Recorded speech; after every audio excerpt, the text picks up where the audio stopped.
Hi, Mike. Hello. Hi, Mike. I'm Chris. Hi, Chris. I'm Mike. Hi, Chris. I'm Mike. Hi, Mike. Hello. Hey, I got a statistic here for you real quick before you get started. Oh yeah, dude. We get started together, so drop your stats, man. Because the one thing about radio and podcasts is that what people love is numbers.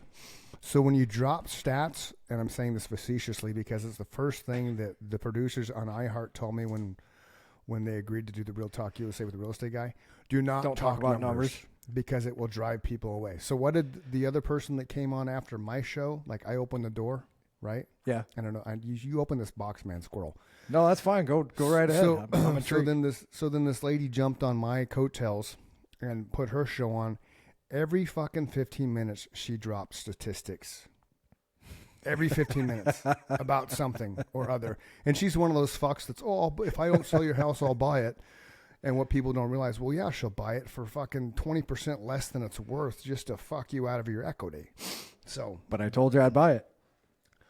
Only if she didn't sell it. But the funny thing is, they probably priced it to the point to where it was gonna sell. So you still left equity on the table, which go figure. So, Mr. Stats. So you're fire away. Well, I can't do that now. It's going to ruin you have the show. to. The podcast is going downhill from this point forward. Everything will be fucked. The show was going to succeed, and Mike dropped a statistic at the beginning of episode number 67. I have no idea. I don't even keep track now. I just upload them. Yeah, no, we're not supposed to, but no. I think that's where we're at. Anyway, I just saw on Facebook last night that within the last, few days, the world population eclipsed 8 billion. That's a lot of fucking, man. I'm not done. So this is going to blow your mind. Okay. In 1975, there were half as many people in the world as there are now. I was 5 years old. That wasn't that long ago, dude. So no, because that was 75. So that was 50 years. That's what blew my mind. Fuck. So in 50 years, people did so much fucking that they doubled from 4 billion to 8 billion people in the world? That's what I'm hearing. So probably like 80% of those people are Catholic because they don't believe in contraceptives? No, I think what happened is because we know that a lot of countries, especially developed countries, have a negative birth rate right now. Modern medicine has definitely, we went through a long period of time where the life expectancy was 35, 40 years old at best. You were an old man when you got into your 30s, I don't remember that. We're talking like 1,000 years ago. Oh, so within the last 150 years, modern medicine has definitely increased the life expectancy, so people are living longer. So they need to fix that shit. Yeah, well, did you know that we can honestly say we were born in the 1900s? Yes, we were. How fucking weird does that sound? When were you born? 1900s? What? You know what's weird to me? And I just read this too in one of my notes. I made a note about it in the 80s and 90s when we were growing up. Right. Especially in the 80s. 70s was already classic rock, right? It was disco funk, but yeah, classic rock for sure. Do you hear the kids today saying, "Man, in 2010, you remember that classic rock?" Yeah, and it's Guns N' Roses. It's like, what the fuck? Why is Guns N' Roses classic rock? Yeah, but that's... But it is, yeah. I don't know if that's something that's kind of died off, but I don't hear the young kids in their 20s talking about classic rock when they were 10 years old or 12 years old. You know what I'm saying? Yeah, and I think that's... Not in the same way we did. Right, and I think that's because the radio, as we know it, is dying. Because there's so many streaming platforms like Spotify, Apple Podcasts, right? You don't... Sirius and XM, right? All of which you'll find the Chris and Mike show on. Correct, and so I subscribe to Sirius XM, but then you pointed out to me in one of our past episodes that they loop it. Yes, and I've noticed the DJs will jump from station to station, which is fine. But ever since you pointed that out, I've noticed it more. So I've actually listened to Sirius less, or I set up alternate stations and then I have alerts and stuff. And they might have never gotten me on that. Except for the fact that when I was driving back and forth to Cary's all the time, right. It was almost a 5-hour drive, right. A little over 4, I guess. Yeah. You notice if you listen to the same station for more than 35 minutes, 40 minutes, Yeah. that same song comes back around again. I'm like, I'd already heard that once on this drive, you know? Yeah, that's a little disappointing because they need to do better. There's so and so KSLX, remember KSLX here, Neanderthal left. Like like Neanderthal and Mark and Neanderthal. Remember Tim and Mark's show way Absolutely. back in the day? Okay, so so Tim had retired, so then Mark vanished. Mark's actually a realtor, which is kind of funny. So then Neanderthal went from afternoons, and then they moved him to the morning show, right? So it was Mark and Neanderthal, which was a good show. I mean, it was engaging. It was, you know. Well, then Mark retired, so then Neanderthal moved to middays, right? Well, now since Neanderthal's left KSLX, he's in California, he's syndicating, he's going all over the country and shit. So, you know, props to him because, you know, he's a good dude and his shows are great and he's very local oriented and that kind of shit, you know, helps promote stuff. But since that happened, I completely stopped listening to KSLX because it's like, well, I don't, you know, there was certain disc jockeys you listen to, like when KUPD back when we were growing up, there were certain things, certain jocks you would listen to because there was no there's no other platform for music, right? So what I don't get is why these local stations they're switching to corporate. Like they switched, like KUPD and KSLX have always been owned by the same. They were never owned by the same company, but they are now. And now they have both stations are headquartered in one spot over off Priest and like 64th Street or something in Tempe near the Army National Guard. And I'd been there a few times because of my advertising and stuff that I did on the radio and whatnot. But it's a trip to me that KUPD pretty much has the same core group of DJs they've had for the last 20 years, maybe even longer. I don't remember when Pratt left, but Morning Sickness has been on there since. Fitz has been on there since. You know, the afternoons and overnight guys have been on there. John Holmes. Yeah. John Holmberg, he's still on there. He's still in the Morning Sickness. Yeah, the Morning Sickness. They're still there. But it's weird to me that they took away the morning show in KSLX and did it with the syndicate and when you first started listening to it, it's like these guys have no fucking idea what they're talking about because they're not relating anything to Arizona.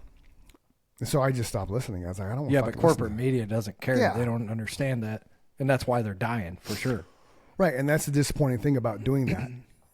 You take away that hometown element. You know, like back in the day. You listen to the radio like a band was coming to town, you know, whatever, you know, the radio, you probably remember this too. Back in the 1900s, when a band would play in Arizona. We're going way back, kids. The Wayback Machine. So let's just, Scorpions pop in my head. So Scorpions are coming to town, worldwide live tour. They called it Summer's Last Blast at Compton Terrace. Well, before the show, right? On 1984. Right. So before the show, they're playing. I remember it from the cassette. Okay, cool. The back of it. But they're playing songs from all the artists that are going to be performing that night live, because everybody's driving to Compton Terrace and they have their radios on. Sure. Right. So I remember that. So sure. Right. So then after the concert, what did they do? The concert echo. They would play songs from all the artists that performed that show on the drive home. Yep. Right. And it didn't matter who it was, and as far as the band's concerned, they did that every time a band came to town, because back in the 1900s, we didn't have a lot of bands come through Arizona because there was Compton Terrace and there's a Veterans Memorial Coliseum. That was it. Yeah, by the time I got there, you guys had Desert Sky Pavilion, but that wasn't there. That had just opened when I moved there. Oh, right on. So essentially, in the 1900s, we had the 1900s. We had two venues. Let's play a drinking game. Every time one of us says 1900s, you take a shot. I only have one beer. I have iced tea. So the point being is that there's two venues that could hold concerts, and half of that was during the state fair. Right. Right. So you get in the state fair back in the 1900s. Saw ZZ Top there. Right. For $5, you get into the state fair, and the concert is part of your admittance to the state fair. I think it was 11 or 12 by the time I got, but it was super just fucking right. To see ZZ Top, I saw Alice Cooper there.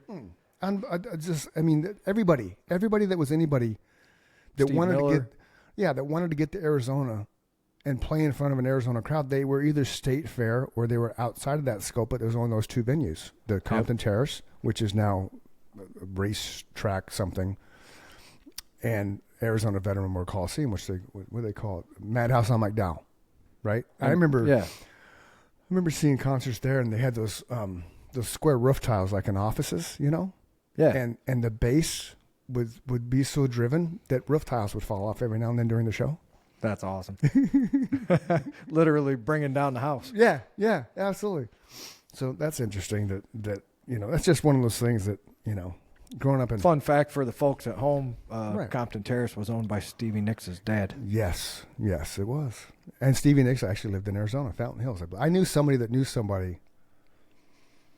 Let me rephrase that. I knew someone whose wife was her house cleaner. One of my claims to fame is I literally auditioned for her band. No, she was not there. Did you really? I did when I first moved to Arizona. She was looking for a guitar player for that. The single off the album was Blue Denim. I don't remember the title. I don't remember the title of the album, but okay. Yeah, she was looking for a guitar player at the time. So how did that come about back in the 1900s, Mike?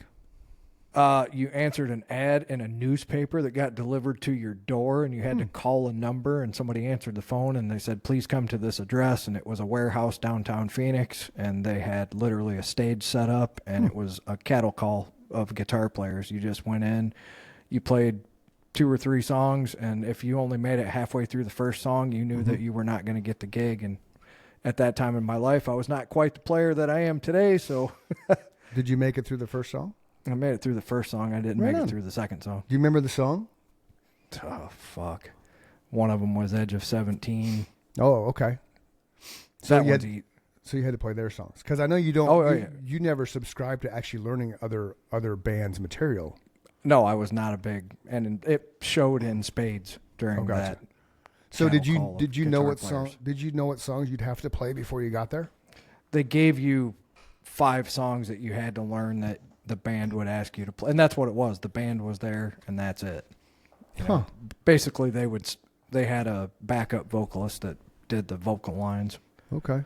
Which they didn't sing very much of. They'd give you the cues. Like when you were in practice and your voice was shot or something, and you're like, hey, I'll sing the first line of every song, and that's it. Yeah. It was something like that. Huh. That's interesting. Yeah. Who would have known? You never told me that story. I didn't? No. I must have, and you probably forgot. Nope. I have a memory like an elephant, man. You and Steele. But everything that happened in the 1900s, I remember. Oh, he does too. Well, His nickname is more fitting than you realize because he's got a mind like a steel trap. I mean, for somebody to remember things that happened to them when they were like 6 years old by the time you get to be his age is pretty fascinating. Yeah, Nikki has a really good memory. Like Nikki remembers. I do not. Shit that. The beautiful thing about her is our kids can't lie to her.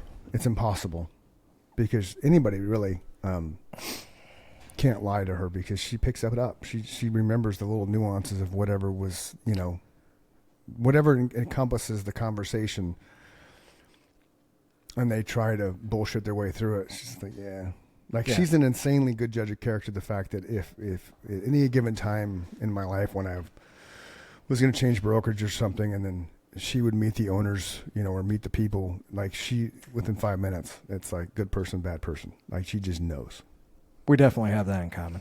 Yeah. I'm the same way. I've pissed a lot of people off saying, that person's no good, right? And they will think that person's their friend, and I'm like, they may be your friend, but I would watch your back around them, Yeah. Oh, yeah. No, and I appreciate that. I like that aspect of it because really it's you need to know that stuff because otherwise you get burned because there's so many people that as we learned in last year in certain events in my life, there's, you're an acquaintance out of necessity or you're a friend. And then there's no real in between with that. You show your true colors. Yep. You're just an acquaintance because you want something from us or them or whoever it is, or you're a friend and you're willing to do whatever it takes to, And you always find out in usually one of 2 times in your life. Life-changing event, right? Like you went through, or when you yourself are down on your luck and you need the help of the people that called themselves your friend, right? That whole time, right up until the moment where you needed them. Yeah. Oh yeah. Right. And then they just. I'm real busy. Real it's busy. It's oh, where the hell is the media, man? Where's the media button, Mike? Where's the media? Did you take the media button away? No. Where the fuck is it? Why can't I see it? I know I'm missing the opportunity of the cricket sound. I don't have the media button on my screen now. You know why? Because I think last time, I think that's what it is, dude. I have to join first in order to see the media, because I don't see the media anywhere. Maybe that is it. I see the settings. I see the help button, but I see mark, clip, mic, cam, speaker, share, leave, layout, people, and chat. I don't have the media button. So that's what it is. You see the media on your side. Yeah, but I always see it. So I guess from this point forward, sorry, ladies and gentlemen, but we're not. I guess from this, apologize. Yeah, it's our show, David. We're explaining shit. It's our show. This is how the technology and the behind the scenes work. I guess from now on, just text me when you're on, and I'll log on second, because it's always there for me. Yeah, so I was going to have you do the crickets. Is there a cricket sound? I'm sure there is. I had my little clicker. I don't know where it is. My clicker thing has crickets. Yeah, you're better at this shit than I am. I know. I don't think there's crickets. Namely, because I can't see. It's all good. I don't know where my cricket thing is. We digress, though. Yeah, I've already figured out, just to make this thing work, I'm either going to have to invest in a bigger monitor and a magic keyboard or another computer. Yeah, because you're on your Mac, right? Your Mac top? Yes. Is that what you call it, Mac top? What do you call that? MacBook. MacBook. That's it. MacBook Pro. MacBook Pro. Oh, it's the Pro, man. Was that around in the 1900s? I don't believe so. I don't think so either. I don't think so. Mac had a laptop, but it definitely wasn't the MacBook. Gotcha. So, you know what I did today? What did you do today? Tell myself and the folks at home. I'm going to tell the folks at home. I have a target for 2025 from a fitness standpoint. Is to hold a 10-minute plank. Okay. Explain to the folks at home what a plank is. A plank is where, okay, so the traditional plank, which, see now, if you do the media thing, you could Google plank. Yes. Because you have the ability to add media. So plank, I don't. But plank images. I can't add an image though. I need a video. Okay. All the planks they show are the easy planks, except because how you hold the plank basically is you get here's a way to explain it. A plank is basically a push-up, but you lock your elbows when you're up top and you hold it. Okay. So there's several different ways to do a plank. That's a good visual. Okay. So the traditional way, the hardest way, is you're in a push-up position, you push up, lock your elbows, you hold that.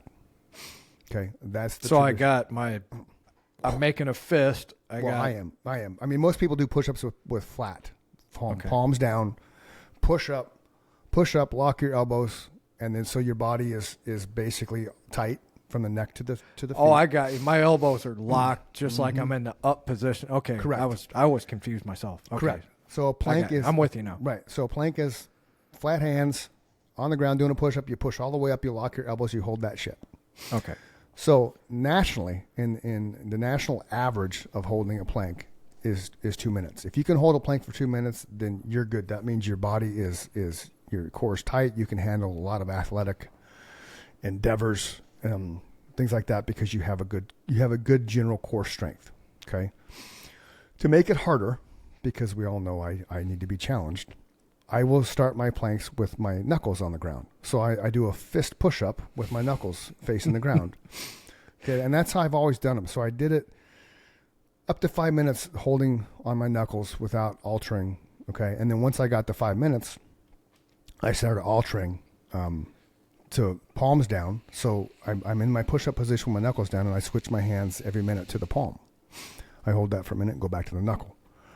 Okay, so there's a Bruce Lee plank, which is basically you're in the push-up position, but then imagine taking both your hands and taking a step forward, right? Okay, so then you're kind of at a pike, right? Okay, like your butt's in the air essentially. But the further out you put your arms, kind of make it like make a V with your arms, and then straight in front of you. Okay, dude, that's fucking hard. That sounds painful. That's the Bruce Lee plank. So That's why his body looked like that and mine looks like mine. Yeah. So exactly, right? So basically, I rotate now. I'll go about 4 minutes with just the knuckles down, and then I'll go from knuckles to palm every minute thereafter. But yeah, how many times a week do you do this? I do it once a week because I want to see what I can do and how I can do it.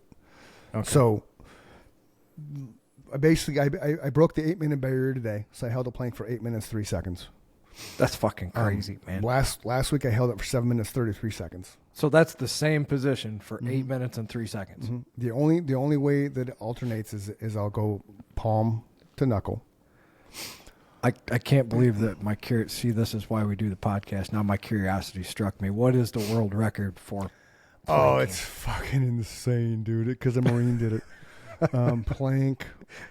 Now I got to know. Yeah. 8 minutes and 3 seconds, man. Yeah. That's fucking crazy. Thank you.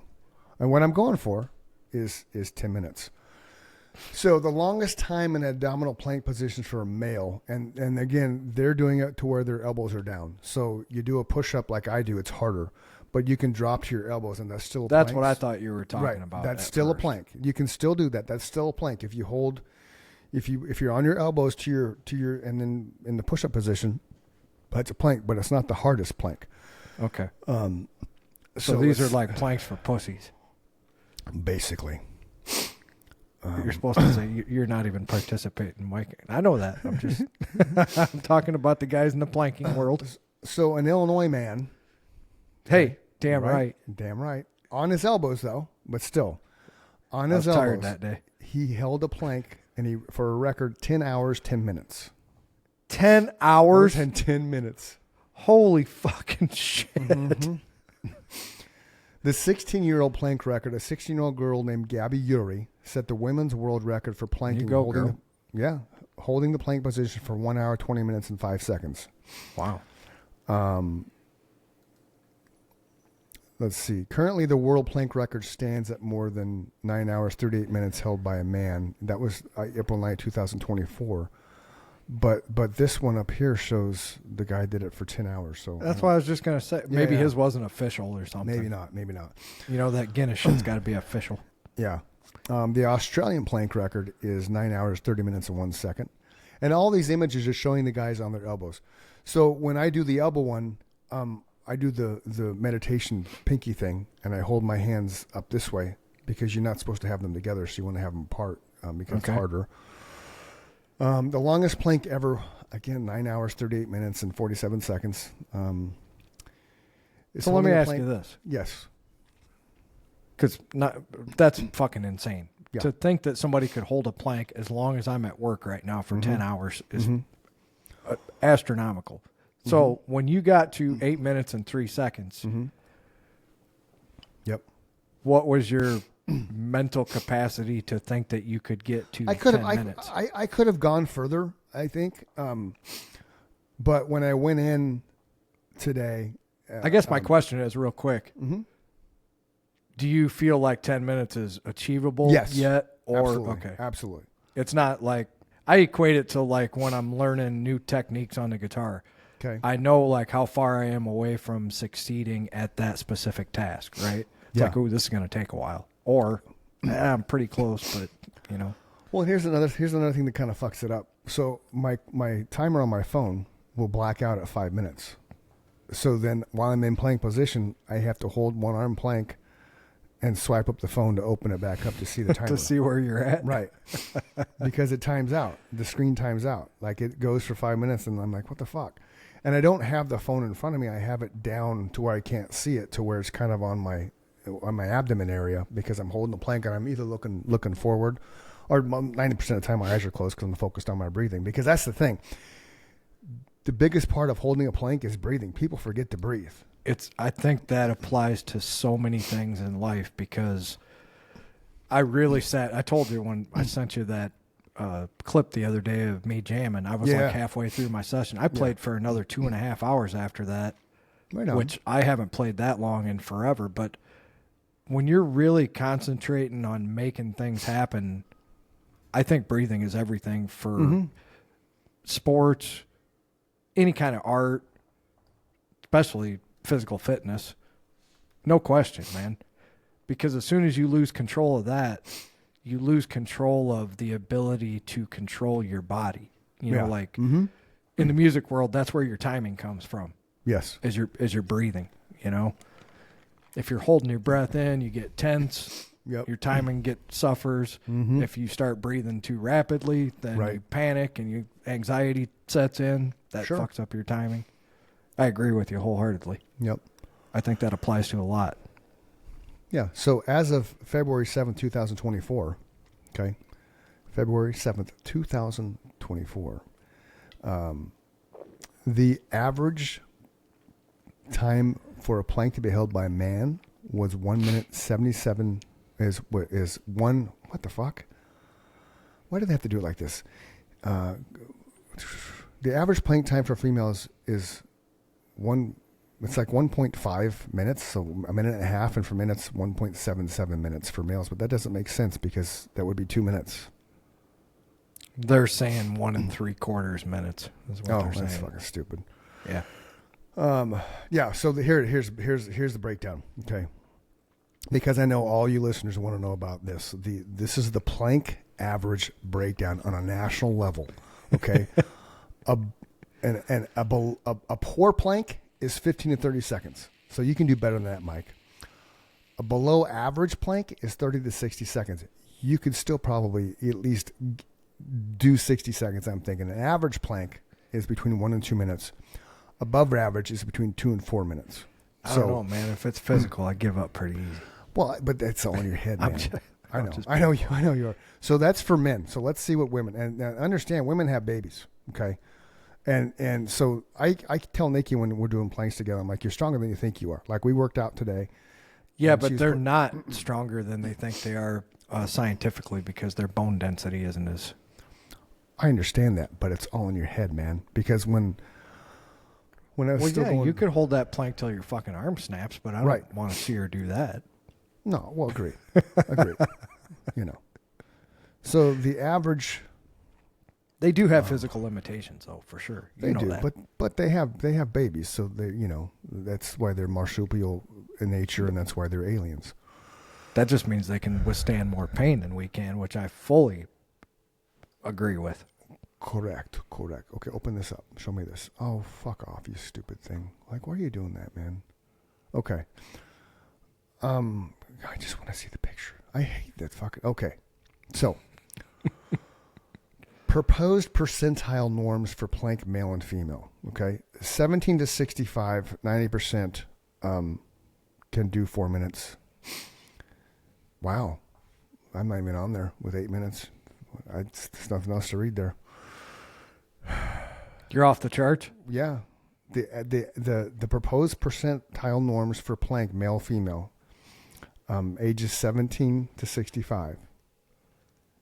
It's 4 minutes. 90% of us do 4 minutes. 35 or 75% do 3 minutes, 30 seconds. Half of those do 3 minutes. A quarter of those do 2:30, and 10% do 2 minutes. So they're just saying that once you've done more than 4 minutes, you're fucking crazy. Yeah. Well, it goes without saying. I'm gonna have to try it on my elbows and see how long I can do it because I'm thinking maybe I could probably do it longer.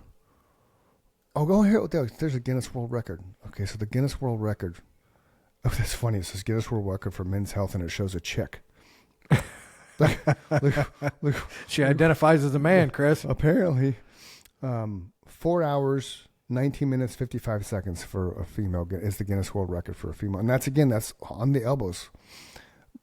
On the elbows. But the elbows is You're going to have to try it and report back to see if you make it further or less, or it was easier or harder. Yeah. You may come back and say, holy shit, that's actually harder. Well, I've learned from doing all the planks I've done that the way I do it is the harder way to do it. It's I'm gonna see if I find the image for Bruce Lee. So then what that tells me is you should be able to do the other one, not maybe twice as long, but 30% longer. Yeah. Bruce Lee plank record. Let's see what Bruce did. Lee had a punching power of 350 pounds, the same as boxing champion Muhammad Ali, but Bruce Lee weighed 130 pounds, where Ali was double his weight. 7 amazing world records held by Bruce Lee. Oh, this is fun. You know, because he's dude, this is a video. So I'm going to send this video in the chat and see if you can't put it up on the thing. That would be cool, dude. Where's the chat? I'm going to send you the link. Chat. I want to chat. Where am I chatting? Whoops. Okay, not now. Stop that. Studio chat. Okay, here it is in the studio chat. That's Bruce Lee's. It's a 54-second video about Bruce Lee's 7 amazing world records. So see if you can throw that up. That would be cool, man. Oh, I finally found a reason to have to upgrade. Okay. Yeah, so in the future, we'll be able to do that. So okay. I'll pay the extra $10 a month. That's what they want for it. Yeah. So he's the only human to break a 45-kilogram sandbag by side kicking, producing 1,600 pounds of force using nunchucks. He could punch 9 times in 1 second, while his 1-inch punch could force a 75-kilogram opponent 5 to 6 meters away. That's crazy. He had a punching power of 350 pounds. Talked about that. He could kick 6 times in 1 second, and his signature skip side kick could spring a 200-pound guy with a safeguard armor into the sky once. A 200-pound guy flew 20 meters away after Bruce Lee kicked him. Holy shit. According to the available data, Bruce Lee could do around 1,500 push-ups with both hands in one go. 1,500 push-ups with both hands in one go, meaning he'd start and would stop at 1,500. 400 on one hand, 200 on 2 fingers, and 100 on 1 thumb. Wow. So 400 with his hands, 200 with 2 fingers. I don't know what 2 fingers he used. And then 100 on his thumbs. That's crazy. He holds the world record for kicking 135 kilogram sandbag to the ceiling, which is about 5 meters high. Holy shit. You would not want to have that dude scrapping with you. No, Bruce Lee. And how did he die? Some weird brain thing, right? Brain tumor? I don't remember. Yeah, I don't either. Oh, let's see. Chuck Norris, because you got to talk about Chuck Norris when you talk about Bruce Lee. Chuck Norris records. Oh, come on. I guess Chuck Norris doesn't have records because he is the record. Oh, shit. I didn't know Chuck Norris fought. Chuck Norris retired in 1974 with a record of 183 wins, 10 losses, and 2 ties, or non-decisions, whatever you want to call them, and was named Fighter of the Year by Black Belt magazine. And then this is number 7, whatever. He started his career as an action star at age 37 and was coached by Steve McQueen. Huh. Did not know that. Steve McQueen.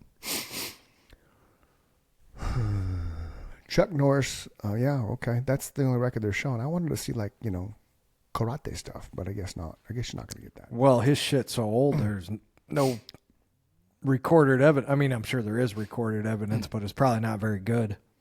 Well, that because he was born back in the 1900s. Yeah, even way before us. Right. He does have that in common with Clint Eastwood, though, in that they didn't become famous till they were well in their 30s. Well, you know Clint Eastwood's story about breaking into the films, right? As far as... Everybody told him no. He's not going to cut. Oh, yeah. You don't know. You're not the right look. You don't have the right caliber. You're not a good actor. That's what I'm saying. He didn't make it till he was well in his 30s. Yeah. And he just kept trucking along. Trucking along. And then finally, Well, he found his niche with niche, if you want to be politically correct, with the spaghetti westerns. Oh, yeah. So, Chuck, speaking of Clint Eastwood, have you seen the movie Juror number 2? Oh, it's amazing. Holy fuck. I had no idea that was a Clint Eastwood movie till the very end when it said directed by Clint Eastwood. Well, his daughter stars in it. Which one's his daughter? She's She the wife of juror number 2? She's the wife of juror. Well, spoiler alert. She's the wife of juror number 2. Juror number 2. Yeah, just say juror number 2. That doesn't spoil it. Okay, I didn't know that. Okay. Yeah, that's a great fucking movie for people looking for a good movie. Fuck yeah. Yeah, great fucking movie. Juror number 2, Clint Eastwood flick. Had no idea it was a Clint Eastwood flick, but every time we go into Netflix, it says, watch this. So finally, we're like, all right, fuck it, we'll watch it. And I'm like, holy shit. It just, the writing alone, the screenplay alone for that shit, you have no idea. Like, you have no fucking idea. No, I didn't figure it out till I was about 2/3 of the way through the movie. Yeah. And then the way, and the ending, holy shit. Yeah. The ending is brilliant. It's a brilliant ending. If you like movies and if you get into the writing of things and how they dance dance around the tale that they're telling, the fucking ending of Juror number 2 is fantastic. You and I have that in common in spades, man. I love, like, a lot of movies that people hate. I'm like, how did you hate that movie? Oh, right. It's because you had to follow it, you know? Mm-hmm. I like movies that you have to think about, but the average person doesn't like it because I guess they can't keep up or whatever. It's too... Right. So the same night that I watched Juror number 2, have you ever seen... I can't think of the guy's name. He was in he's in The Office. Michael Scott, Steve Carell. No, he's Andy. Rainn Wilson. Oh, fucking Andy. Whatever his name is. Fucking Andy, man. They just released The Office Superfan episodes, season 8, and fucking Andy's the boss. It's so lame. That's when the show went downhill. What the fuck is his name? Andy from The Office. There's a movie on there called Cedar Rapids that's really good. I've seen it. Yeah, it's fucking hilarious. Andy Bernard. Ed Helms. That's right. Ed Helms, who just, fucking Ed Helms, man. He was in Vacation, too. That was good. The remake, Vacation. He was also in Hangovers, all the Hangover movies. Yeah. Speaking of the Hangover movies, you know who stands out to me in those? Who I just think is absolutely fucking hilarious? And it's one of those people that you love or hate. It's Zach Galifianakis. Oh, he's hilarious. Have you ever seen him between Two Ferns? Yes. Oh my God, dude! I can watch that shit all day. Oh yeah, that's just the best. Yeah. And ironically enough, okay, this to show you how fucked up my head is. So when I decided to do the Good News Arizona thing, that was my thing behind that. Like, I just saw one of his episodes. I'm like, oh shit, I got to do something like that. And that's how Good News Arizona came to light, because I'm like, I want to do this wry, funny shit that is just off cuff, but not in your face, but a lot of innuendo shit. And you're great at that. Yeah, and that's how, thank you. And that's how Good News was born, because of that. Because Zach was the inspiration for that. I would love to meet him. I think he would just be a fantastic human just to fuck around. Oh, just to fuck around for an afternoon, just talking to him and shit and hanging out, just like chill with no... because I'm never goo goo gaga for people that have reached that level in life. I think it'd be fun to just interact with him. And that's where I'm at. I always just wanted to pick their brain and talk to them and, hear their stories. And somebody like that, would be cool, because just the level of creativity that he's able to achieve. Right. There's a lot going on behind the scenes as far as the way he thinks and how he approaches his acting. I love people like that. Yeah. Yeah. So another movie that we just watched, we watched it last night actually. Kevin Costner's epic saga of America, Horizon Part 1. I've never seen that.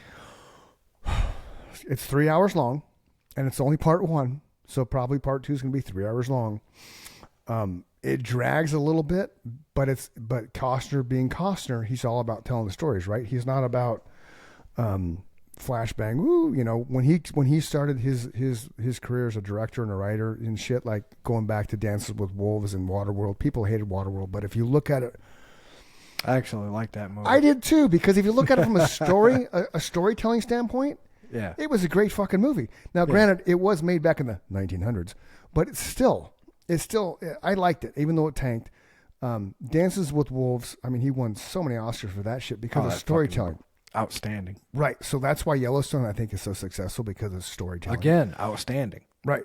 It's so done the right way. Yes. So Horizon's the same way. You'll like Horizon because he's telling a story. And because this is chapter 1, I think chapter 2 will be a lot more action packed, because when at the end of chapter 1, it kind of the last 5 minutes, it's this weird fast paced montage of what's coming. And then true story, his son Hayes, Logan Costner, is actually in the movie. Because we were looking at all the stars, like he has so many fucking stars in this thing that you see, like, I know that guy. Like, how do I know that guy? The dude that played Henry in Portrait of a Serial Killer. You ever hear of that movie? Oh yeah. Dude. What's his name? Oh, fucking come on. 1986, so back in the 1900s. What the fuck is his name, man? Come on, dude. Michael Rooker. That's right, Michael Rooker. That was his first movie. He was a fucking terrible actor in that movie. Just fucking terrible. Like, it's so bad. Oh, it's on Peacock. Right on. I'm going to have to watch that later. But he's in it. And I like, dude, that's Henry. Because you know how certain people will play roles in movies and then that's what you refer to. Like you said, sure. Andy, not knowing Ed Helms. Yeah. So when sometimes you get stuck in that role. Yeah. Yeah. So I see Michael Rooker. I'm like, Henry Portrait of a Serial Killer.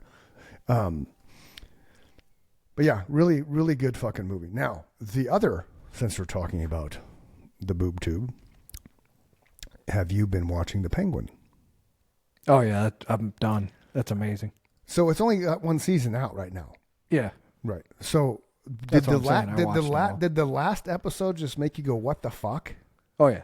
I don't want to give it away, but the end of it, before he's up before he moved on up, you know, the scene in front of the river. Was that a river? Like Lake Michigan or whatever? Right? Because is that Illinois? No, where's that? No, that's Gotham. We both, Nick and I were Gotham like, it's supposed to be like New York City. Okay, yeah. So Nick and I were both like, what the fuck? What the fuck? It's like, seriously? Now, if there was never a season 2, I'd be like, you motherfuckers. But right. Knowing there's going to be a season 2, I love storytelling like that. Yeah. Just pisses you off. You got to wait 6 months. Yeah, no, and that's the last episode of that, like, and even Nikki is like, the first couple episodes, like, okay, this is dragging because we're like normal humans in the world right now. You got 20 seconds to engage us, and if you don't, we're fucking out.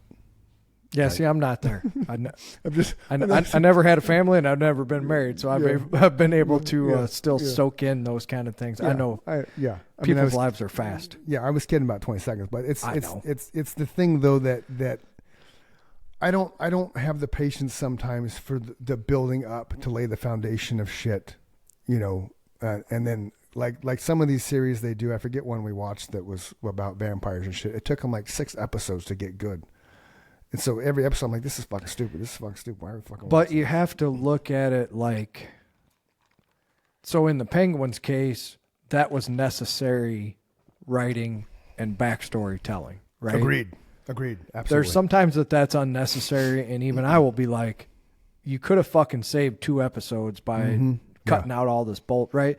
So there's people that are really good at that know how to do it. And once again, I equate it to songwriting and music.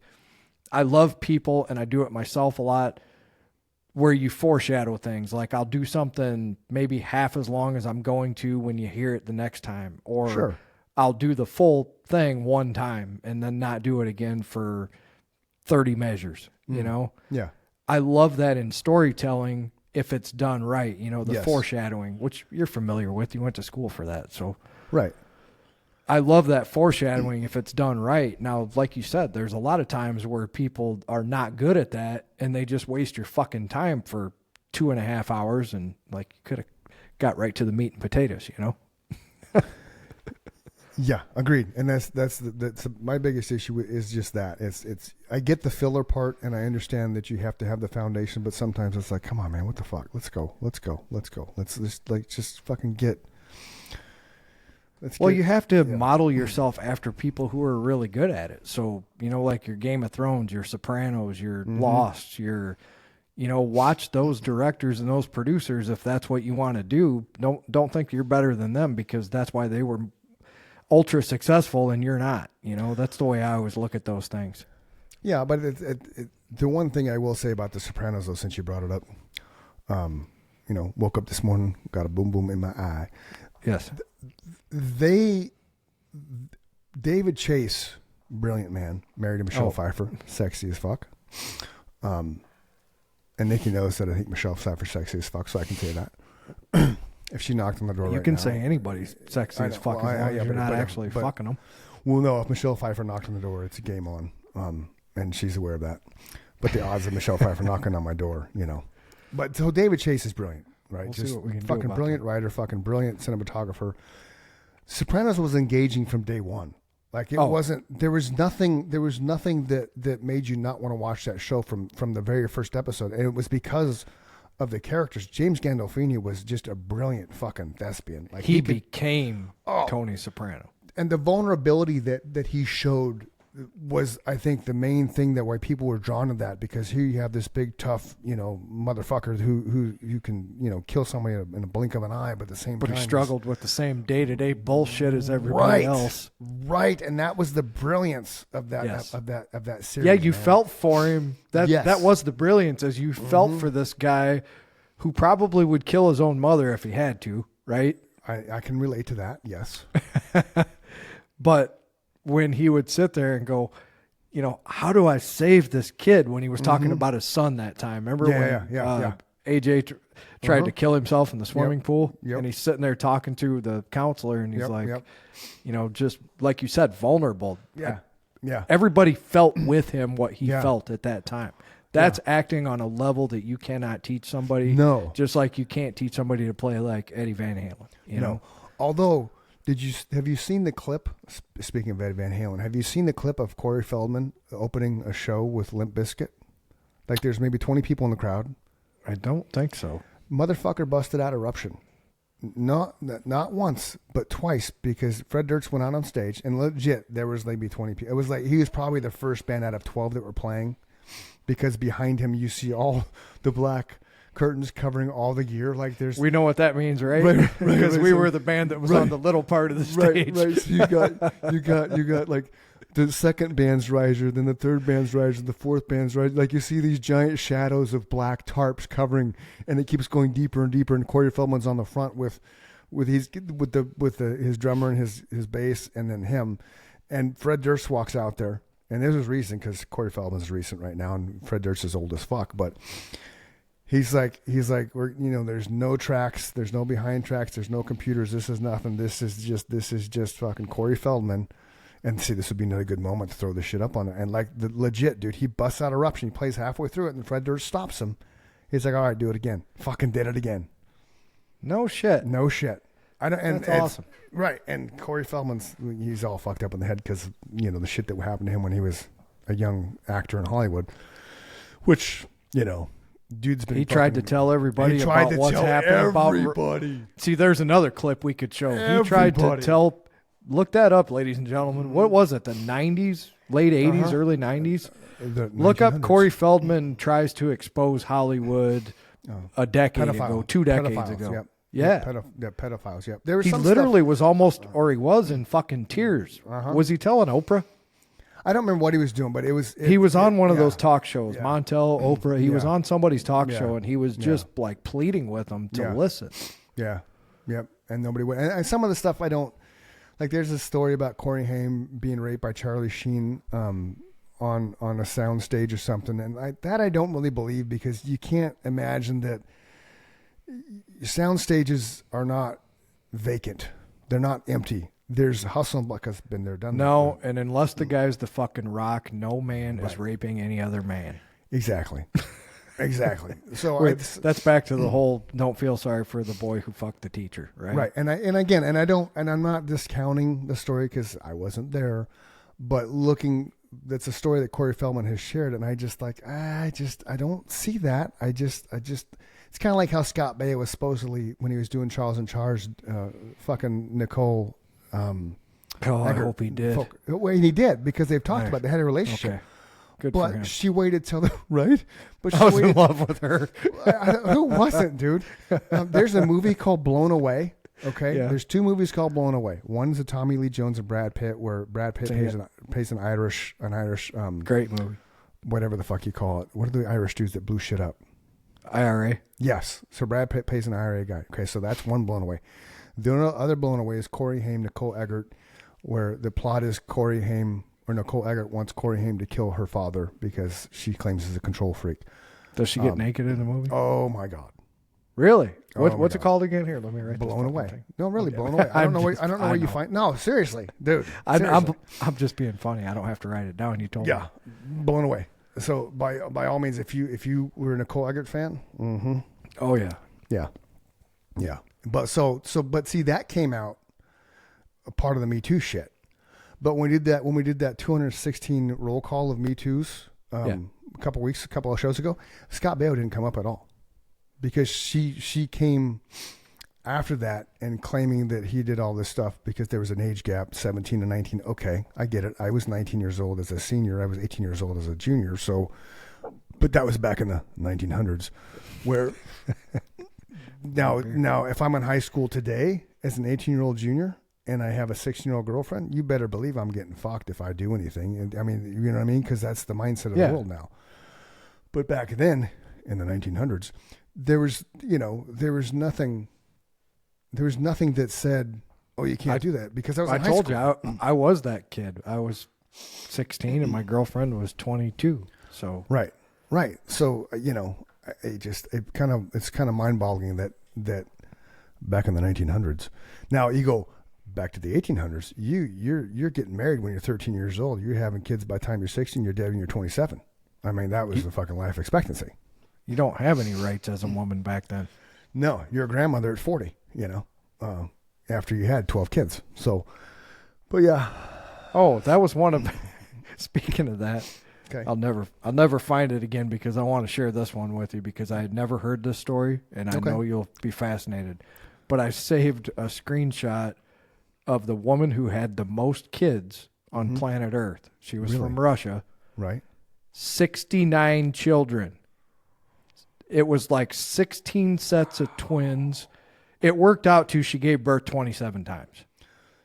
So when she, after like maybe the fifth baby, she just walked in the hospital and spread legs and it fell out? Dude, I'll find it again and I will text it to you because there's a picture of her, the old man, and all the fucking kids sitting in front of their house. But the one I wanted to share with you,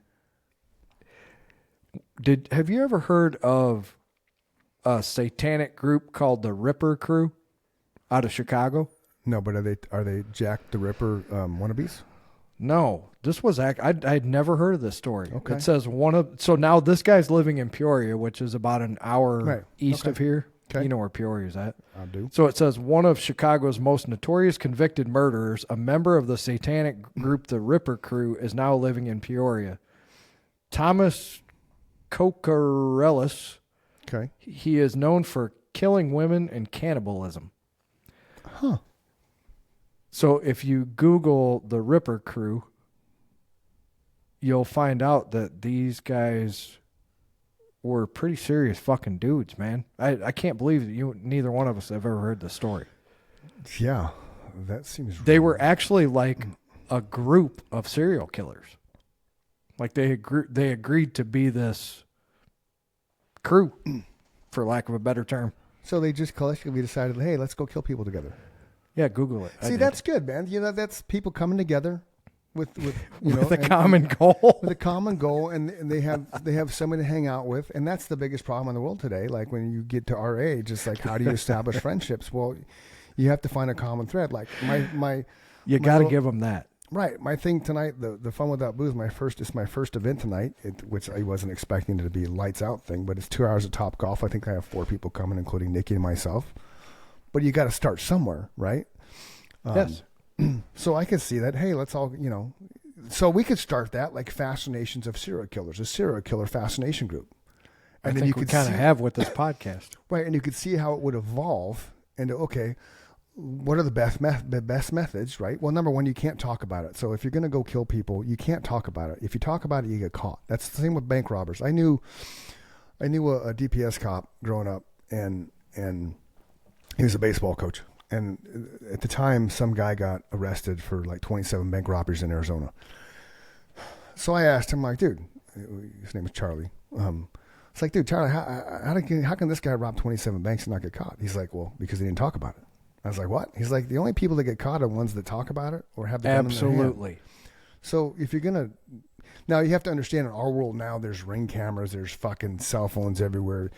So you really got to get creative with how you're going to approach things and make sure you're not, But here's the deal. Yeah. Okay.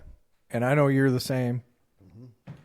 I have said for 100 years, mm-hmm. if I'm sitting in an interrogation room, right, there is no fucking way, unless, I don't know. I don't even know how you would do it. There's no way you're going to get me to confess to something I did not do, ever. Well, and you don't confess to anything in an interrogation room. The first thing out of your mouth is, "I want my lawyer." What? I only know one word. Yeah, lawyer. That's it. I'm going to sit here. I'll take a nap. You give me a lawyer. You're going to hold me for 72 hours? Okay, so let's see, it's 2:30 now. So so this is Friday. So Saturday, Sunday, Monday. So Monday at 2:31, I want my lawyer here. Can I get a blanket and a pillow? Because I'm going to take a nap. It wasn't the police, but I was being interrogated as a witness for a story I'll tell you off the air. But anyway, I was like,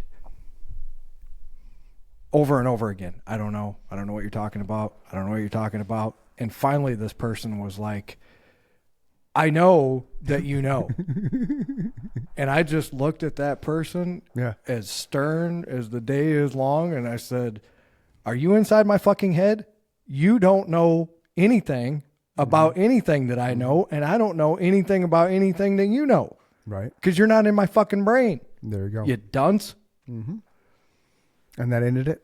That was the end of it. That was the end of it. You are not. I have one thing about me. Ask anybody that has known me for any length of time like you do. Mm-hmm.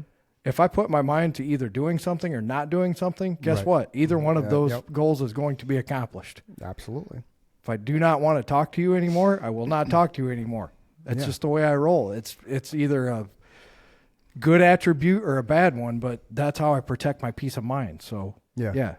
But I always find that fascinating when someone will look at another human being and say, I know you know. How the fuck do you know? You don't know anything unless you're a mind reader. No, you don't. But back to our serial killers. Yes. It was 4 of them. So they actually had a leader, Robert Geik. Okay, so what was it called again? The 4 Rippers?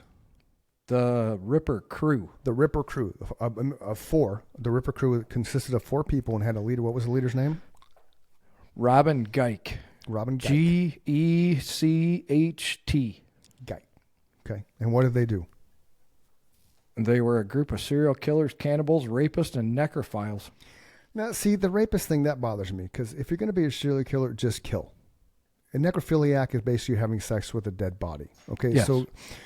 So respect. There's some sick fucking people out there. But respect what a serial killer is. You're killing people serially, meaning it's the same. They have the same. He's a MO. multitasker, Chris. I know, but I don't. See, to me, that's yeah.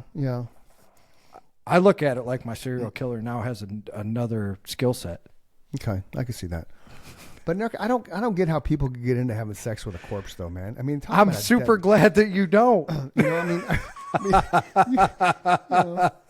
I mean, we could be friends, but it might be a different kind of relationship. Yeah, that's just. I mean, you want to talk about a dead fuck. It's like, hey, have I ever told you about this buddy of mine? Yeah, he likes to fuck dead chicks. I don't get it. I can't. We have the hardest time getting him laid.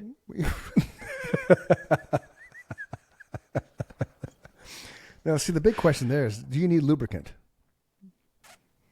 Well, we're never going to know because neither one of us are necrophiliacs. No.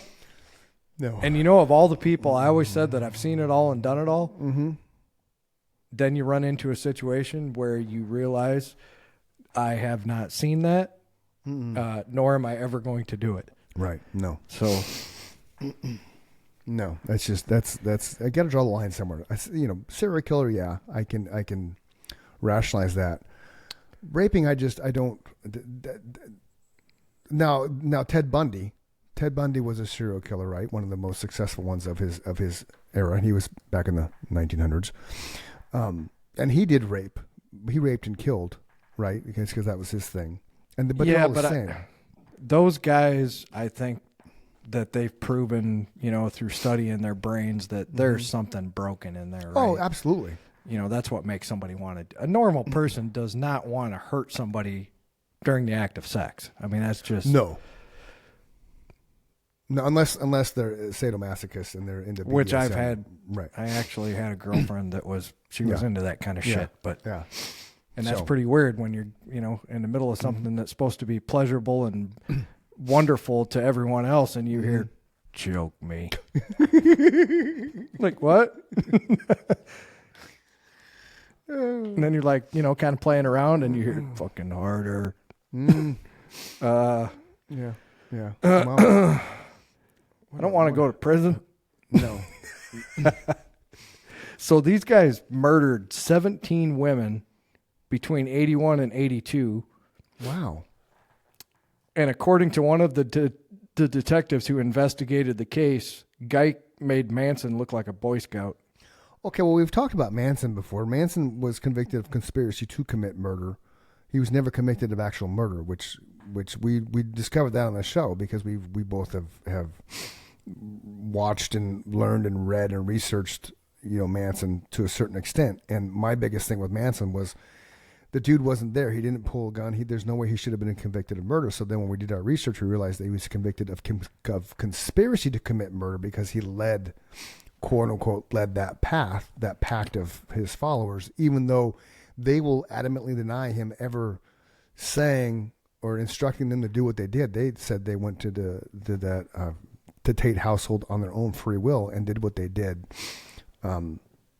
So there's that. So it's Well, that's crazy. All three of these guys are right like 3 blocks away from me. We have a prison in our town. Oh, no shit. Oh, dude, you should go visit. See if we can get them on the podcast? Yeah. It says all 3 men are serving their sentences at Pontiac Correctional Center. On May 25th, 2022, David Geik was granted a new trial, but it doesn't say what the outcome of it was. It's probably still going on. Probably. If it's 2022, and why would he get a new trial? Doesn't say. I mean, the only reason you have a new trial is if there's a mistrial, if there's a new evidence insinuating, false conviction or something like that. Oh, well, I bet they fucked up because when I pop up here to arrest and convictions, it says when Geik was first arrested, he had to be released since the police had insufficient evidence to convict him to the crimes. So I bet after they arrested him and with modern technology and forensics and a good lawyer, he finally probably got somebody to say, hey, the second time they arrested you, they fucked up too, and here's how. Yeah. Right? Yeah. I can see that. And that's the thing. See, that's the thing nowadays. You can't. It's hard to get away with anything because of all the social media, all the. Like, you don't know where cameras are half the time. There's fucking cameras everywhere nowadays, and Well, and here's why you got to keep shit to yourself because as soon as his buddy was arrested, he flipped on him. Of course he did. Actually, both his buddies flipped. So there's 4 of them, right? Yeah. 2 out of the 4 flipped on the main guy. Well, yeah. If you're going down for 17 murders, and I learned this. I sold the house to the assistant DA twice actually, and he told me, which I don't know how this even became a conversation because I don't ever thought I appealed to him as somebody who would ever get arrested and be charged with some monumental crime. They would have to have this knowledge, but if you are arrested and you are facing, 10, 15 years in prison, death penalty, whatever the fuck, and they come to you with a plea agreement, take it. The reason why they offer you a plea is because they have you dead to right. Yes. And they want to save the taxpayer dollars from dragging out the shit in court. So they're trying to offer you a plea to basically circumvent all the nonsense that follows if you say no. But if you say yes, you take the plea, then boom, your situation's done and you start your time. Why Lando thought that was relevant to me, I have no idea. But I remember that to this day. Listen to what these fucking sick fucks did. Okay. So when the 2 guys flipped on the main dude, he was brought back for interrogation, and he said that they took all the women back to Geik's place, which this Geik called the Satanic Chapel. There they had raped and tortured the women and amputated their breasts with a wire garrote. Not with a knife. You know what a garrote is? That's what they strangled people with 100. Oh, okay, so they got the wire between 2 pieces of wood. Ouch. They made one and they wrapped it around their fucking breasts until their breast fell off. Literally. That's ow. That's not like having it. Ow. It would be better to have it, and that would be horrible, sliced off with the sharpest knife on the planet, right? So they literally they had to tighten this thing and tighten it until their fucking tit popped off. So they would have to hold, because the breast, right? They'd have to grab it, somehow hold it, and then somebody would have to put the thing around it. So while the other they would probably tie it like with rope or something. Grab so the nipple. That it would, Wow, dude. Yeah, and once the breast filled up with blood, then they would probably sit there and just tighten it till it fucking amputated. Do you know how painful that would be? Yeah. Well, no, because I don't have breasts, but oh my God. I can only imagine. So then Coriolis went on to say they would eat the parts of the severed breast as kind of a sacrament, and that Geik would masturbate into the breast before putting them in a box. Coriolis claimed that he once saw 15 breasts in the box. Wow. Now, what kind of childhood did Geik have to do? Have to go through? Now listen. Okay. The fucking guy who masturbated into the breasts and put him in the box is the only member of the gang to maintain his innocence, just like Charles Manson. Like, hey, man, I never really did anything. And that's the leader, right? Yeah. Well, if all he did was masturbate into the box of breasts, I mean, did he really do anything? It says he was never tried for any of the murders due to a lack of evidence. So, yeah, just like Manson, they could never... Yeah. Conspiracy too, but not the actual act of. No, I think he was just like Manson. I think he was a sick fuck who got off on either watching the act of those guys doing it to those women, or the aftermath of, their suffering being over or whatever. I don't know. I think a lot of like when we were talking about Gandolfini earlier, there was he was in True Romance. We've talked about this before. Oh yeah, great fucking movie. So when he's about to kill Patricia Arquette's character, he's sitting on the bed. And he's playing with his what the fuck lighters are those? When you click the top Zippo. Up. Zippo. Yeah. So here's the scene. He's sitting on the bed. He's playing with a Zippo lighter, opening it, shut it, and she's on the ground, suffering, bloody. They're both bloody as fuck, and because they had this massive battle. He may not have been bloody yet. It may have been a precursor to that. But he's sitting on the bed and he's playing with the Zippo. And he's talking about the first time. That's the bitch of the bunch. Like, that's the hardest thing. He's like, I cried on my first one. Can you believe that? I cried and then I threw up. It's like, the first one was so hard. I'm talking about killing. For those of you who just joined us. Welcome. But he's like, that was the bitch of the bunch. That was his line. That was the bitch of the bunch. And the second one, it's a little bit easier. And by the third, fourth, you're completely removed from it. By the fifth or sixth time, he's doing it for the expression. He wants to see the expression on their face. The last gasp of air, the last thing they look at, the last thing they feel that he can see. And I think that from a mass murderer or a serial killer standpoint, I think that has to be part of that equation. Because imagine, I think it's the biggest part of the equation. Right, because imagine the power that you feel. That's why I'm saying that's the biggest part of the equation. Yeah, when you're like Richard Kuklinski, the Iceman, one of my favorite, just because of the ways that he did things, and he you got to grade him on how fucking sick people can be. Right. And Kuklinski was brilliant though, because the way he killed, he'd find innovative ways to kill. Like he used potassium at a club. He'd go stick a guy with a needle and walk out. Boom, the guy's dead. You know what I mean? He did the strangle thing that you talked about, where he lifted the guy up behind him because he was 6'6" or 6'7", and guy pissed him off, so he went back and put that thing around his neck, and then just lifted him behind his neck and just stood there, and the dude just basically was being hung off Kuklinski's shoulders, and then once the body went lifeless, he just let go because he knew he was dead. But so he talked about that, and I think a lot of the stuff you've seen media-wise and actors portraying and shit, because if I'm an actor and I'm going to play a serial killer, I'm going to go back and research all the serial killers that have been very well known and documented. If you've never seen it, The Iceman Speaks. It's a series on Max now. It was HBO, but I think it's on Max now. pretty chilling. It's three-part episode where he's talking to a psychiatrist. The psychiatrist that he's talking to did a ton of interviews with different serial killers and stuff.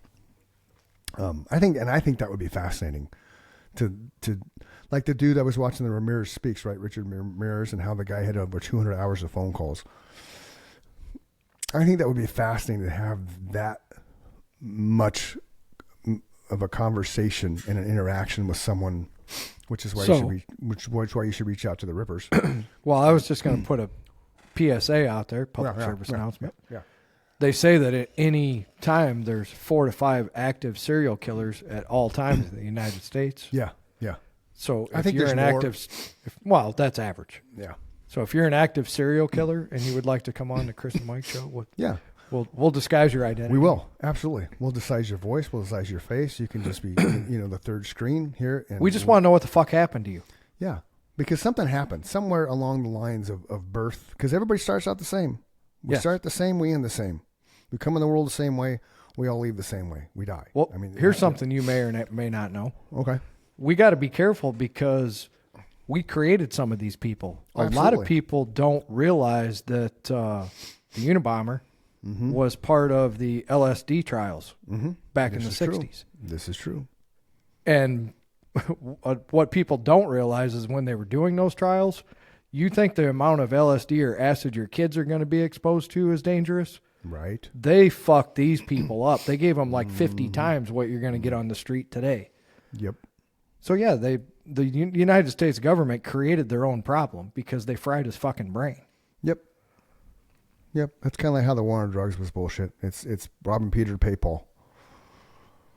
Because, it was the illusion of we're trying to do something good. Yes. It's the black budget, the ever black budget, It's kind of like how we do it. I don't know if you and I talked about this, but since the election was lost to the Harris, right? Where the fuck have Biden and Harris been? The only thing we've heard about Biden since the election was his pardon stuff. Yeah, he's been pretty MIA. He's taken 570 vacation days in 4 years. Well, that's 40% of his. He doesn't even know where he's at. Right. So 40% of his presidency, he was on vacation. People used to give shit, and I was like, when Bush would go to his younger Bush Jr., would, run the country from his ranch in Texas. Well, he still ran the country, whether you liked him or not. I mean, I never really cared for him, but he still ran the country from his ranch. He just wasn't in, The only thing I give him credit for as much of a fucking dunce as he was on 9/11, he rose to the occasion somehow. He did. I'll give you that. I don't know how it happened, but that motherfucker rose to the occasion, because if he hadn't, and if you're somebody out there saying, no, the fuck you did, either you weren't there or you're a liar. Because if he had not risen to the occasion, this country could have went into fucking turmoil in the snap of a finger. Right, and there's so much. That's why I say that. And there's so much conspiracy around that. I back then, looking at how he reacted to the news at the grade school, then I was like, fucking get up and go. But now looking back on that, what would you do? What would you do if somebody whispered in your ear, hey, by the way, exactly what he did. Right. Just about 10 minutes ago, 2 planes crashed the World Trade because Center. Because first off, right. You're just like when I heard it, I was in the shower that day. You never, just like, my mom and dad will tell you, I knew right where I was at when Kennedy got shot, right? I knew right where I was at when the towers went down, because I almost had the first thought he did, which is why I say that. Like, you hear it on the radio, the World Trade Center, and at the time it was just one. Right. So, World Trade Center has just been hit by a commercial airliner, it looks like, and you're like, what? Is this one of those I'm being punked moments? So, yeah, if he's being criticized for that, you ask the right question. How would you handle it? Yeah, and that's the thing that people don't think about. In any situation that you can criticize, but how would you handle it? It's just like when someone dies. I don't immediately start freaking out. I'm not one of those people. My brain has to process everything first, and it doesn't matter what it is. So I could be accused of being insensitive in a lot of situations because I'm sitting there processing, right? Yeah. I haven't made a decision, and I haven't had an emotion yet. Yeah. And see, some people have some people wear their emotions on their sleeve, you know, like, my grandma died, or your grandma just died, and they'll start breaking down right then and there, and they lose their fucking shit. And, you know, the media has told us that's the reaction you're supposed to have when when a tragedy happens. Not everybody's like that. No. I'm not like that. Yeah. And I have more, and Nikki will attest to this. I have more knee-jerk reactions where I don't allow things to process sometimes, regardless of what it is. Which is I've tried to be better at that. Instead of reacting, I'll just wait. Okay, I'll wait till tomorrow to react to this. You know, because that's just how I am, though. But I get that. And then you have the other scope of that is people that had nothing to do with the individual, and then all of a sudden, you know, when they first hear about it, and then by 3 days later, they were their best friends. Those are my favorite. They can't imagine life without them. Fucking adorable. Right? It's like, dude, like you treated that person or didn't know them like shit. The big one is you knew them on the fringe, you treated them like shit, and now they're gone, and they're like a saint, right? Or it's the same concept of you knew of the person, you never really interacted with them, just in a passing standpoint, but then as time goes by, you know, 2, 3, 4, 5 days, and all of a sudden by the 5th day, you're mourning the loss of a great human. Like I've told Jake, when you get up and speak when I died, the first thing out of your mouth is my dad was an asshole, because everybody's an asshole at some level. Now you expand on that, but there's a but. My dad was an asshole. The crowd will be like, oh, but he was a great man for these things that he did, you know, because to me, anytime somebody dies, oh, such a wonderful. No, not everybody's wonderful, man. Right. Nobody in this world is 100% wonderful without flaw. Everybody's flawless. Everybody's an asshole. Everybody's a dick. Everybody's a prick. At some point in time, whether you're 10 or whether you're 60, you're not a perfect person. You're not supposed to be.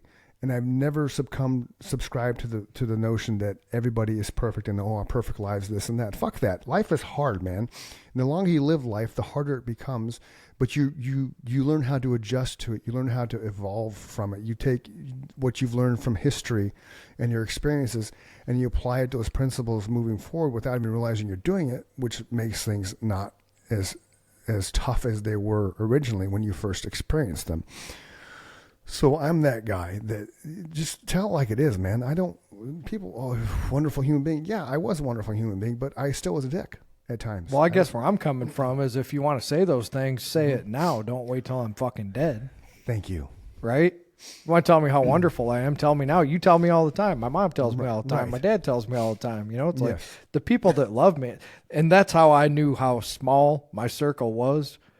You know, they always say the older you get, the wiser you get, right? So you think you got a lot of friends when you're young. Trust me, you don't. You have acquaintances. You have people that they. I don't want to say. Well, you said it. Yeah. You said it last week, and I don't remember how we got to this. You know what the context was, but you said, you know, I realized. Oh, it was when we were talking about the whole situation with the people that didn't show up for Nikki's party, right? Right. My Grammy told me when I was probably 16 or 17, we were sitting there having a conversation, and she said, you know, this isn't going to make sense now, but it will someday. And trust me, you'll know when that day is. When you get to be my age, if you can count the number of people that you can really trust on one finger, or 2 fingers, consider yourself blessed, or 1 finger, consider yourself lucky. If you can count that number of people on 2 fingers, consider yourself blessed. Yeah. It took me a long time. Not only that was a deep message, because the message was you really can't trust anybody. No, even the people that you really think are in your corner. Her point was everybody's human, and everybody is they're faulted, right? Everybody has faults. And that was her message. And you're supposed to have faults. Fault is what we call free will, boys and girls. Everybody has free will, and that's the benefit of free will. Like it is what it is. Free will is free will. It's you have the choice to decide. You know, there's no right or wrong. It's free will. That's what it is. Now, society dictates right and wrong. You know, your conscience dictates right and wrong. But, you know, we do what we want. Right. But your true connections are those that last a lifetime. Right. And it's sad when you see a connection that's been relevant, you know, for 30 years, fracture, and then it opens up a little crack and you start seeing what you never saw because you valued that relationship so much. And all of a sudden you see the dark side of it and it's like, what the fuck? How did I miss that all these years?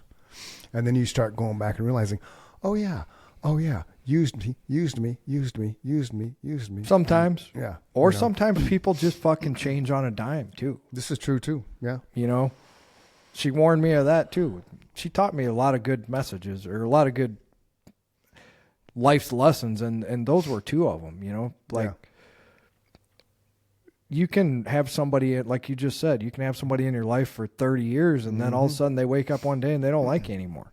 Yeah. I've had it happen myself. Yeah. Yeah. Like through no fault of anything that you think that you did, somebody else just changed. And they're entitled to do that because that's their life too. That's where I guess I look at things differently. You know, does that kind of shit hurt as a human being? Sure. But I make it very clear to everyone around me, I am living my own life and I'm living it for me because I only get one, right? Mm-hmm. I can't live it for you and then get to live it for me. Yeah. So I don't begrudge anybody for doing it, but to just go somebody out of your life is not probably the most prudent way to do it. No, you should write him a letter. Send him a card in the mail, you know. Yeah, or be a man or a woman and, you know, just be face to face. Hey, motherfucker. Yeah. Right. Yep. Yeah. I don't care how you approach me. You know me. Yeah. Yep. No, but I agree with that too. Like, just own up to it. Own up to it. When you know you're caught in something, when you know you're caught in a lie or some bullshit, just own up to it. You know, like we discussed with some of your situations, fucking apologize. Just say, I'm sorry. Hey man, your friendship means a lot to me. I know that I hurt you. Just, I'm sorry goes a long fucking way. Right. But I think that's the ignorance of it is that maybe they don't know they did anything wrong. Yeah. They don't think like I do. Like you saw my post right in my group for my past clients. Like I have this thing I'm doing in 2025. You get a birthday card from me. There's a code. You take it to Starbucks. You get a coffee or a chai latte or whatever. You get a drink. Sure. It's a birthday drink on me. Okay. No birthday drink's going to cost more than like $6. Somebody who I pretty much know who it was, went and it clearly states, enjoy your birthday drink. Tag me in the story with that you're enjoying your birthday drink, so I know you got it. And you know, they went drinking food, didn't acknowledge it, didn't tag it, didn't send a thank you, nothing. It's just, and I get it because it's my app, so I get the receipt, so I know where they get it, and I can rationalize who that person is because I know where they live, because I know where their card was sent, and it's the one closest to where they live.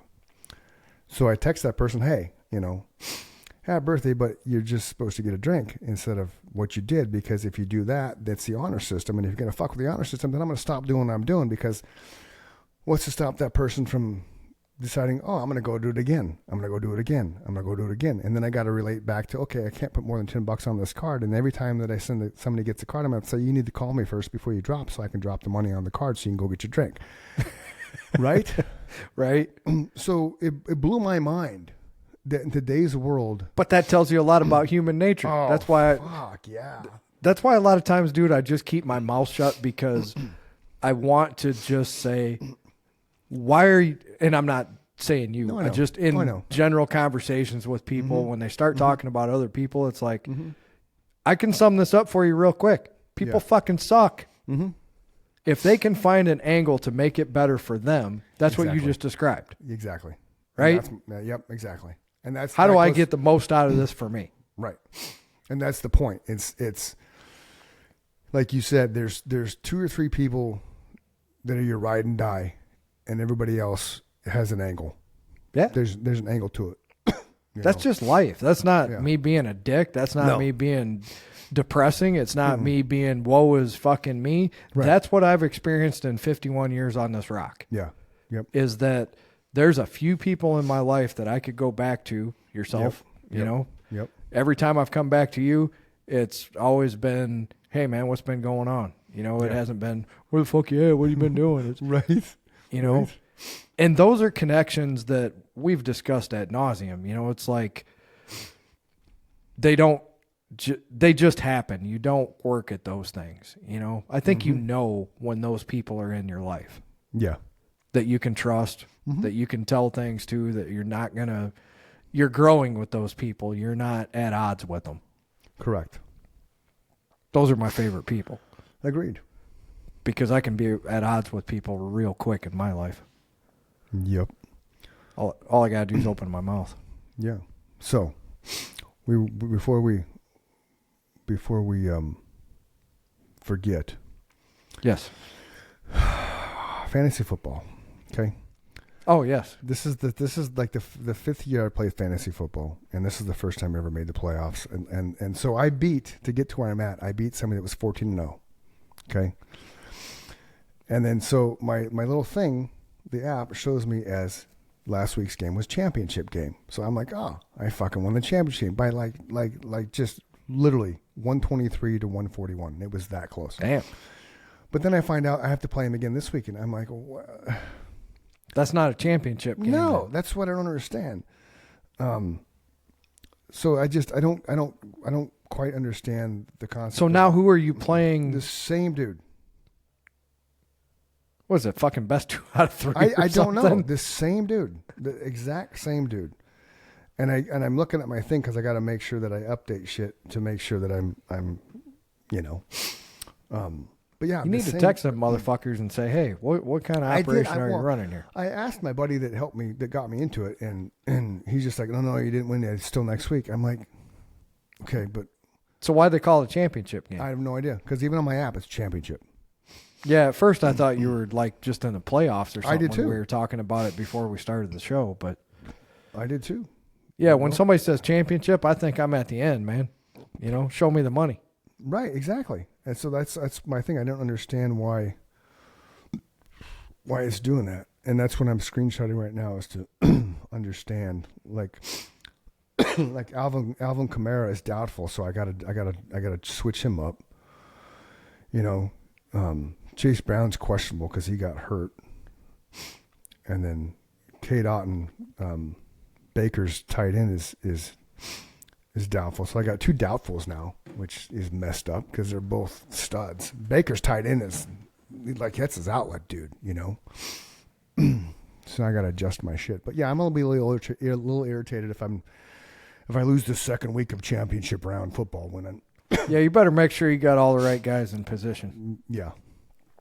So I've been paying attention to it more this year, obviously, than years past, because I started realizing, I can like drop and add people up to game time. I didn't know that.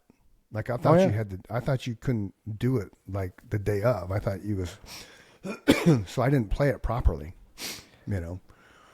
See, that's why a lot of times I can't really teach somebody to gamble like I do, because I make a lot of in-game bets. Oh, gotcha. Okay. So like if I make a huge bet on a game and I see it going south. Yeah. I can't remember what Steele calls it. He's got a name for what I do, but it's basically a side bet. You know, he's got a funny name for it, which I love. Yeah. But anyway, you're basically covering your ass, right? Right. So I do a lot of that where I'll just make a bet to get my money back right in the middle of the game because I know I'm going to lose the first bet that I made. Oh, that makes sense. Yeah. Got to give a shout out to the Notre Dame Fighting Irish for getting all my money back from the NFL. Or no, it wasn't the NFL. It was college football the day before. I lost 3 games in a row. Them sons of bitches. So I don't really watch college football, but being in Arizona, obviously everybody's crying foul about the ASU game. I did not watch that game, so I can't speak on it. But yeah, I've seen a lot of uproar. Something about targeting. And I go back to anything with any type of sport. If you were playing at your best level, you never would have been in that situation to begin with. That's what Belichick always says. Right? Well, yeah, I didn't know that. But it's kind of like the Steelers are on a 4-game slide. You never hear him crying about something being fixed or rigged or... No. He said if we would have played like we should have, we would have won. Well, and to his I don't know what the word is, but, he did his fair share of manipulating the rules, if you will, with his video. Oh, yeah, he bent him as far as he could. His videos and his deflating the footballs and, there's rules in place now because of Belichick. Oh, yeah. Which, it's kind of like Michael Strahan had this great fucking comment one time when it come to offensive holding and the running backs. He's like, if you're not holding, you're not playing at your highest level from an offensive line standpoint, because the only way you have those holes sometimes is holding. It's just whether you get caught or not. Right. And he was on defense when he said that. Oh, yeah. He's a defensive mind, but it's true though, right? I mean, everybody holds. It's just a matter of did the ref see it or not. If you slowed down every play that happens across the NFL every week, I would venture to guess there's a hold on 90% of every play. Oh, agreed. And we have that big 82-inch TV, so when they do replays and shit, I can pause that, and like you can see there's so many infractions going on a single play that they're only calling one if they see it or not. Right. So, I mean, some of this stuff is blatantly obvious, like how the fuck did you miss that? But you have, 4 defensive linemen against 6 offensive linemen, and somehow one of those 4 guys is breaking through those 6. Somebody else is doing something to pull tug, make a little gap for Johnny to sneak through and hit that quarterback where the other 3 are still on the line. Because, the odds of breaking through a 6-man line with 4 guys without cheating or being creative. Just saying. No, I agree. I heard one of those color commentators say that. That's where I got it from. Was he basically said there's holding on almost every fucking play. There is. There has to. There is. It's just, it's what you see, what you don't see. All right. Anything else you want to chat about? Got any other screenshots you want to divulge? It's colder than shit here. Dude, it was cold last night. I had to cover the plants. Feels like 7.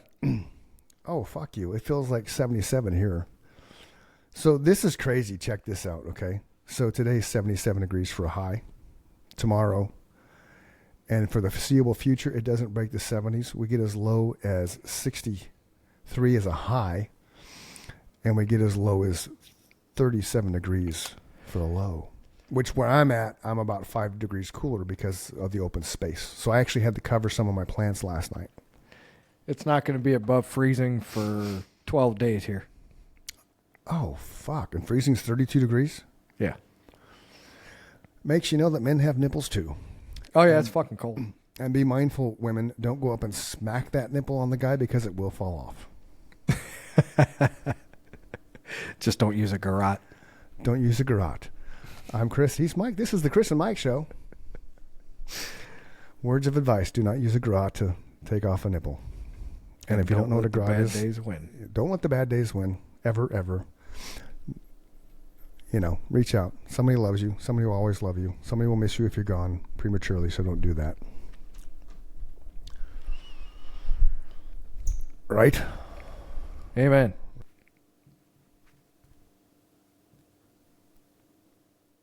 Oh, he lost his microphone cable. So while he would like to talk, he can't. That's the only way we're going to ever be able to keep him quiet is to take his cable away from him. Yeah, that one's weird. It goes in a different spot than a regular microphone. I do the same thing. Hello. Hey, welcome back. Welcome back to end the show. I don't think that ever happened to me on stage. That must have been, I think that was a first. I don't think I ever lost. I don't remember that ever happening to you. I know I dropped the mic a couple times, but that was my own fault because I was doing shit I shouldn't have been doing on stage, like swinging from rafters and shit. But it's fun, now that man. you got it all put back together, I do. All right, boys and girls, thanks for listening. We appreciate your presence. And hey, like Mike said, we're in Kenya. So, world dominance is imminent. 12 countries now. 12 countries, including America, right? Yeah, something about Lower Nairobi or something. I'll have to look and see where that's at. Yeah, I don't know how the fuck we got there, but, thank you, Elon Musk, for bringing the internet worldwide. We are on the continent of Africa, so thanks for having us. Thank you for having us, Africa. You look wonderful. Peace. Peace.